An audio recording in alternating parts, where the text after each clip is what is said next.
So I am very happy to see all of you here. I was not here for some days. ഞാൻ എല്ലാവരെയും യേശുക്രിസ്തുവിൻ്റെ നാമത്തിൽ സ്നേഹവന്ദനം അറിയിക്കുന്നു. കഴിഞ്ഞ കുറേ ആഴ്ചകളായിട്ട് ഞാനിവിടെ ഇല്ലായിരുന്നു. For 3 Sundays and 3 Wednesday and 3 Saturday I was not here. 3 ഞായറാഴ്ചയും 3 ബുധനാഴ്ചയും 3 ശനിയാഴ്ചയും ഞാനിവിടെ ഇല്ലായിരുന്നു. So I was going to many places. I was going to Mangalore. We had a powerful meeting in Mangalore. Bangalore പോയിരുന്നു. അവിടെ നല്ല ഒരു മീറ്റിംഗ് ഒക്കെ നടത്തുവാനിടയായി. നിങ്ങളതിൻ്റെ ചിലപ്പോൾ ഫോട്ടോ ഒക്കെ ചിലപ്പോൾ കണ്ടിട്ടുണ്ടായിരിക്കും, വീഡിയോ ഒക്കെ. Then I was in Mumbai, then Pune, then Bangalore, like that. അങ്ങനെ മുംബൈയിലും പൂനെയിലും ബാംഗ്ലൂരൊക്കെ പോയി മീറ്റിങ്ങുകളൊക്കെ നടത്താൻ സാധിച്ചു. It was a deliverance clinic. My next missionary journey is after 2 months. It is on after September 3rd, like that. After attending the first service in the month of September, I will be again going to the northern parts, including Hyderabad, Sharjah, Abu Dhabi and Dubai. അപ്പോൾ ഇത്രയും സ്ഥലങ്ങളിൽ, ഇപ്പോൾ പോയ സ്ഥലങ്ങളുടെ കൂടെ Sharjah, Dubai, Abu Dhabi, ഹൈദരാബാദിലും കൂടെ പോകാനായിട്ട് ആഗ്രഹിക്കുന്നു. God wants every one of you to be used, and God wants everyone to take you to the nations. ദൈവത്തിന് നിങ്ങളെല്ലാവരെയും പ്രയോജനപ്പെടുത്തി ലോകത്തിൻ്റെ പല സ്ഥലത്തേക്ക് ദൈവത്തിന് നിങ്ങളെ കൊണ്ടുപോകണമെന്ന് ആഗ്രഹിക്കുകയാണ്. So how you will go? എങ്ങനെയാണ് നിങ്ങൾ പോകുന്നത്? Some people think that why the pastor is not taking them. അപ്പോൾ ചിലവർ ചിന്തിക്കും, എന്താ പാസ്റ്റർ കൂടെ കൊണ്ടുപോകുന്നതാകും. When Jesus was doing the ministry, Jesus did many miracles in the villages. Yeshu പല സ്ഥലത്ത് പോയി ശുശ്രൂഷ ചെയ്തപ്പോൾ, ഞാൻ പറയുന്നതൊക്കെ മനസ്സിലാകുന്നുണ്ടല്ലോ, പല സ്ഥലത്ത് പോയി ശുശ്രൂഷ ചെയ്തപ്പോൾ, ചില ഗ്രാമങ്ങളിലൊക്കെ ശുശ്രൂഷ ചെയ്തപ്പോൾ ചില ആൾക്കാരൊക്കെ അത്ഭുതങ്ങൾ കൊണ്ട് വിടുതൽ കിട്ടി. അപ്പോൾ അവർ ചോദിച്ചു, ഞങ്ങളും കൂടെ വരട്ടെ എന്ന് ചോദിച്ചു. They said, shall we accompany you?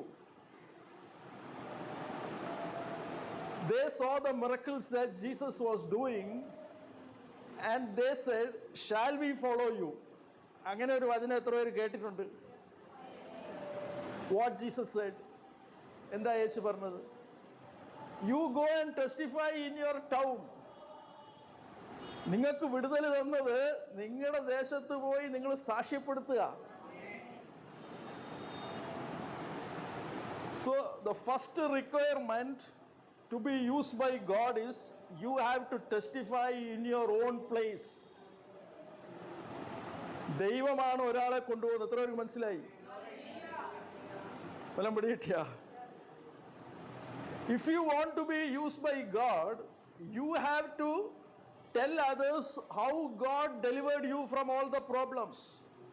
ദൈവത്താൽ നിങ്ങൾക്ക് ഉപയോഗിക്കപ്പെടണമെന്നുണ്ടെങ്കിൽ നിങ്ങളായിരിക്കുന്ന സ്ഥലത്ത് ദൈവം എങ്ങനെ നിങ്ങളെ വിടുവിച്ചു എന്ന് അവിടെ ആൾക്കാരോട് പറയണം. In the book of John chapter 9 also we can see, യോഹന്നാന്റെ സുവിശേഷം 9-ാം അധ്യായത്തിൽ, എടുക്കണ്ട ഞാൻ പറഞ്ഞുതരാം, 9-ാം അധ്യായത്തിലും അവിടെ കാണുന്നുണ്ട്, there was a blind man who was healed, who was born in birth as a blind man.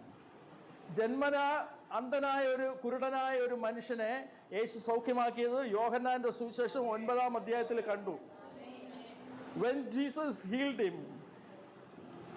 he said, shall I also follow you? ശ്രദ്ധിച്ച് കേട്ടോ. യേശു അയാളെ സൗഖ്യമാക്കിയപ്പോൾ അയാൾ പറഞ്ഞു, ഞാനും കൂടെ വരട്ടെ എന്ന്. കാര്യം യേശുവിനെ ഇഷ്ടപ്പെട്ടു. യേശുവിൻ്റെ കൂടെ നടന്ന് എന്നും അത്ഭുതങ്ങൾ കാണാം, ആൾക്കാരുടെയൊക്കെ അംഗീകാരം കിട്ടുന്നു. അപ്പോൾ ജീസസ് said, what Jesus, യേശു എന്താ പറഞ്ഞത്? You go and testify in your place.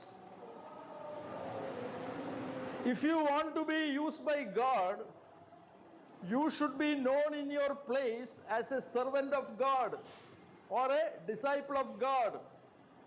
നിങ്ങൾക്ക് ദൈവത്താൽ ഉപയോഗിക്കപ്പെടണമെന്നൊരു ആഗ്രഹമുണ്ടെങ്കിൽ നിങ്ങൾ താമസിക്കുന്ന ദേശത്ത്, നിങ്ങൾ പാർക്കുന്ന ദേശത്ത് നിങ്ങളൊരു ദൈവ പൈതലാണെന്നും ഒരു ദൈവത്തിൻ്റെ ശിഷ്യനാണെന്നും ദൈവത്തിൻ്റെ ഒരു വേലക്കാരനാണെന്നും ആദ്യം അറിയിക്കേണ്ടത് എവിടെയാണ്? നിങ്ങൾ പാർക്കുന്ന സ്ഥലത്ത്.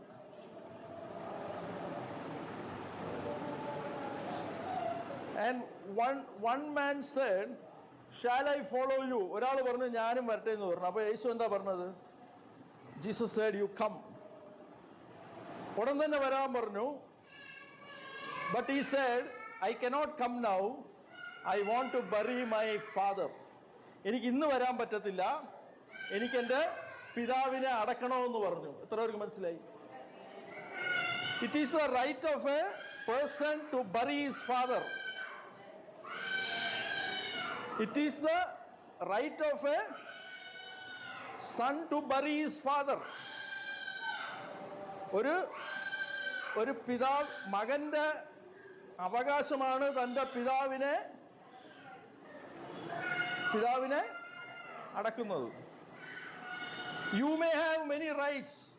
നിങ്ങൾക്ക് ജോലിക്ക് പോകേണ്ട നിങ്ങളുടെ ഒരു അവകാശമായിരിക്കും അല്ലേ? It is your right because when only you go you will get money. നിങ്ങൾക്ക് ജോലിക്ക് പോയെങ്കിലേ പൈസ കിട്ടത്തുള്ളൂ. അതൊരാളുടെ അവകാശമാണ്. Likewise, it is the right of a son to bury his father. പിതാവിനെ അടക്കേണ്ടത് ഒരു മകൻ്റെ അവകാശമാണ്.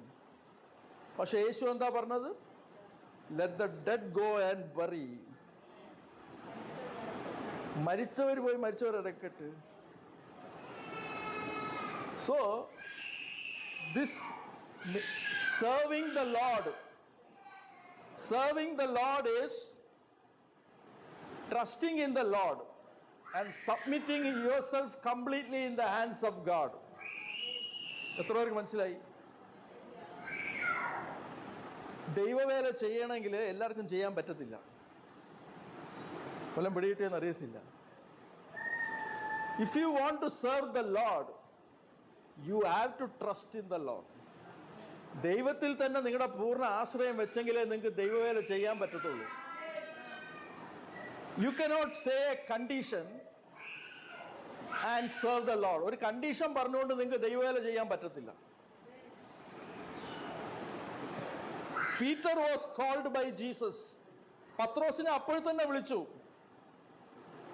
Patros, what Peter did, he immediately left everything and followed Jesus. So somebody is asking, Pastor, you are going everywhere. Why you are not taking us? ചിലർ pastor എല്ലായിടത്തും പോകണം ഞങ്ങളെ കൊണ്ട്.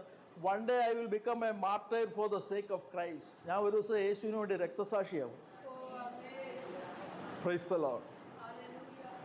എല്ലാവർക്കും ഇതിലോട്ട് വരാൻ പറ്റത്തില്ല. Every day you should become a martyr for the sake of Christ, not only once when you die.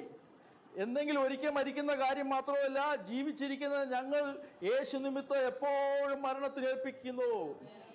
That is the word, 2 Corinthians 4:11. എല്ലാം പിടികിട്ടിയെന്ന് അറിയത്തില്ല. സന്തോഷമുണ്ടോ? ഞങ്ങളുടെ മർത്യ ശരീരത്തിൽ യേശുവിൻ്റെ ജീവൻ വെളിപ്പെടേണ്ടതിന് ജീവിച്ചിരിക്കുന്ന ഞങ്ങൾ.